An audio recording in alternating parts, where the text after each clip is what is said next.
हर हर महादेव बम बम भोले। कुंडली मिलान को क्यों आवश्यक होता है? कुंडली मिलान क्यों आवश्यक होता है? जो तो कुंवारी कन्याएं और कुंवारे पुरुष हैं वो भी सुने, जिनका विवाह हो चुका है वो भी सुने, जो वैसे जानना चाहते हैं वो भी सुने। छोटी सी वीडियो बनाऊंगा, जो काम की बात है वो करूंगा। काम की तो बात वैसे सारी होती है, मतलब ज्यादा लंबा नहीं खींचेंगे। मैंने ऊपर लिखा है वर वधु, पहला घर है, इसमें लड़की की कुंडली भी हो सकती है, लड़के की भी हो सकती है। नीचे पति पत्नी, ये भी आप ही का घर है। ऊपर अगर पति होगा तो नीचे घर पत्नी का होगा, ऊपर पत्नी का घर होगा तो नीचे घर पति का होगा। और माता पिता लिख रखे हैं, माता पिता है इसलिए आप हो तो आगे आने वाला आपका बच्चा भी होगा। यही क्रम चलता रहा है। अब हम आपकी जन्म पत्रिका में मिलान के माध्यम से कुछ चीजों का समझेंगे, कुछ चीजों को नहीं समझेंगे। जिनमें नहीं समझेंगे वो भाग्य बाद में देखी जाएगी। हाँ जी, इनकम बाद में देखी जाएगी, इसमें जरूरी नहीं है। फिलहाल विवाह का सुख जो बिस्तर का होता है वो बाद में देखेंगे, यहाँ लेके चलेंगे जरूरी क्यों होता है। देखिए, जब भी जो भी बच्चा बेटा या बेटी पैदा होता है वो अपना भाग्य, अपनी लगन, अपनी राशि, अपनी ग्रह नक्षत्र आदि सब लेकर के पैदा होता है। जैसे ही माता के गर्भ से आप बाहर आते हैं, आपकी बाहरी दुनिया का समय स्टार्ट हो जाता है। जीवन को आगे बढ़ाने के लिए, वंश को आगे बढ़ाने के लिए, नर नारायण की जोड़ी बनाने के लिए विवाह तो आवश्यक है ही है। तो कुंडली एक ऐसी ज्योतिष है, एक ऐसा माध्यम है जिससे हम ये जानते हैं कि हमारी लगन राशि सामने वाली लगन राशि से क्या मिलती है, उससे स्वभाव कितने हद तक हम मैच कर पाएंगे। राइट? पति पत्नी के आपस के सुखों में कोई कमी तो नहीं है। पति पत्नी के आपस के जो घर होते हैं उनमें कुछ ऐसे ग्रह नहीं बैठे जो आगे जाके हमें तंगी देंगे। कुछ ग्रह, ये याद रखिएगा, कुछ ग्रह विवाह से पहले तंग नहीं करते, जैसे ही विवाह होता है वो एक्टिव हो जाते हैं। ये चेक करते हैं, ठीक है। माता पिता का घर इसलिए चेक करते हैं हम क्योंकि आपकी माता भी है, आपकी सास भी है, आपका पिता भी है, आपका ससुर भी है।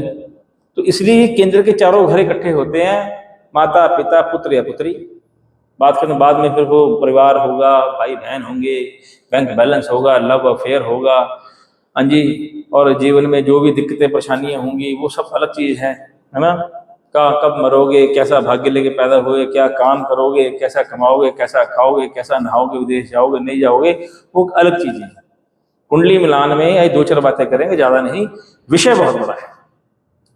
पत्रिका मिलाते हैं, देखते हैं, चलो आपस में लगन राशि वगैरह ग्रह नक्षत्र मिलते रहे, नाड़ी दोष भ्रकुट दोष आदि ना हो तो उसकी कोई निवृत्ति हो जाए। राइट? तो पति पत्नी के आपस के भावों में अगर कोई ग्रह बैठे हैं, ये तो नहीं है एक चिड़चिड़े स्वभाव का, खुश मिजाज स्वभाव का हो गई तो मेरे पति या मेरी पत्नी चिड़चिड़ी है जी, मैं तो बड़े खुश स्वभाव की हूँ या है या वो जो कुछ भी है। फिर आता है बच्चा तो होगा ही होगा ना, बच्चा तो चाहिए चाहिए। कौन से ऐसे माता पिता जिसको पुत्र या पुत्री नहीं चाहिए? तो बच्चे वाले घर में कोई ऐसी दिक्कत तो नहीं है कि बच्चा हमारा मंदबुद्धि पैदा हो, या जब वो पैदा हो उसको आपके पत्रियों को जो ग्रह हो उसको खराब करे, या उसमें कोई बहुत बड़ा सजेरियन हो, या बच्चा लेट होने को चांसेस बनते हो, आदि आदि जो भी जोड़ सकते हो जोड़ लो। कोई गर्भावस्था की दिक्कत ना हो, उसमें पता लग जाता है तो बिफोर मैरिज को उपाय करने जरूरी होते हैं। कुछ चीजें हम प्रिकॉशन के तौर पर बता देते हैं, कर देते हैं। अगर कोई ये कुंडली मिलान उसने फलाने में किया नहीं होकर चल रही है, भाई क्या पता कुदरती मिल गई उसकी। मेरी बात समझे कि जरूरी नहीं होती है कि पत्रिका नहीं मिली तो आप अलग हो जाओगे। कई बार एक घर में रहकर पूरी बार दुख भोगते रहते हो, कई बार मृत्यु तुल्य कष्ट हो जाते हैं, कई बार आपस का संबंध नहीं मिलता, फिर एक उधर जाता है उधर जाता है। इसलिए चीजें अपन जोड़ लेते हैं। इसलिए सबसे पहले कहते हैं हाँ जी, विवाह करना है, पत्री मंगवाओ जी, लड़की की या लड़के की। पत्रियां अगर मिलती हैं या लगभग मिलती है, कहते हैं चलो ठीक है, जब कहीं मिलने का प्रोग्राम बनाओ, कहीं चाची ताऊ के घर में या किसी होटल में या रेस्टोरेंट में, पार्क में, मंदिर में। अब पसंद है, जब पसंद है तो परिवार की बातें करो। परिवार की जब बातें हो जाती है फिर कैसे है क्या है कहानियां, वो तो घरों में पता ही है भारत में कैसी होती हैं, फिर वो अपने आप करते रहो। मात्र इतना सा है, विवाह करने चाह रहे हो पत्रिका मिलाएं, पत्रिका नहीं मिलाई या मिलाने के बाद भी दिक्कत आ रही है, आप विवाहित हो चुके हो तब भी क्या दिक्कत है? ज्योतिष शास्त्र है, महान शास्त्र है, हम बैठे हैं, संपर्क कीजिए, दिखाइए, उपाय कीजिए, आगे बढ़िए। दिक्कत नहीं करनी। मैं अपनी हर वीडियो में कहता हूँ कि ज्योतिष शास्त्र एक ऐसा माध्यम है जिसमें भय का कोई स्थान नहीं है।